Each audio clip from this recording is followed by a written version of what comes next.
রথযাত্রার দিন কাছে, তাই রানী রাজাকে বললে, চলো রথ দেখতে যাই। রাজা বললে, আচ্ছা। ঘোড়া শাল থেকে ঘোড়া বেরোলো, হাতি শাল থেকে হাতি, ময়ূরপঙ্খী যায় সারে সারি, আর বল্লম হাতে সারে সারে সিপাই সান্ত্রী, দাস দাসী দলে দলে পিছে পিছে চলল। কেবল বাকি রইল একজন, রাজবাড়ির ঝাঁটার কাঠি কুড়িয়ে আনা তার কাজ। সর্দার এসে দয়া করে তাকে বললে, ওরে তুই যাবি তো আয়। সে হাত জোর করে বললে, আমার যাওয়া ঘটবে না। রাজার কানে কথা উঠল, সবাই সঙ্গে যায়, কেবল সেই দুঃখীটা যায় না। রাজা দয়া করে মন্ত্রীকে বললে, ওকেও ডেকে নিও।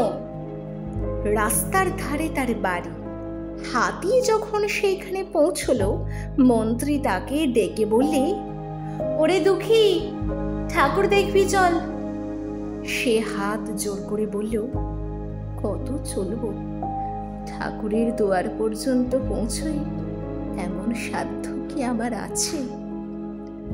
মন্ত্রী বললে, ভয় কি রে তোর, রাজার সঙ্গে চলবি। সে বললে, সর্বনাশ, রাজার পথ কি আমার পথ? মন্ত্রী বললে, তবে তোর উপায়? তোর ভাগ্যে কি রথযাত্রা দেখা ঘটবে না? সে বললে, ঘটবে বই কি, ঠাকুর তো রথে করেই আমার দুয়ারে আসেন। মন্ত্রী হেসে উঠল, বললে, তোর দুয়ারে রথের চিহ্ন কই?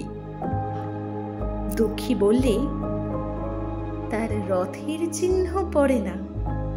মন্ত্রী বললে, কেন বলতো? দুঃখী বললে, তিনি যে আসেন পুষ্পক রথে। মন্ত্রী বললে, কই রে সেই রথ? দুঃখী দেখিয়ে দিলে, তার দুয়ারের দুই পাশে দুটি সূর্যমুখী ফুটে আছে।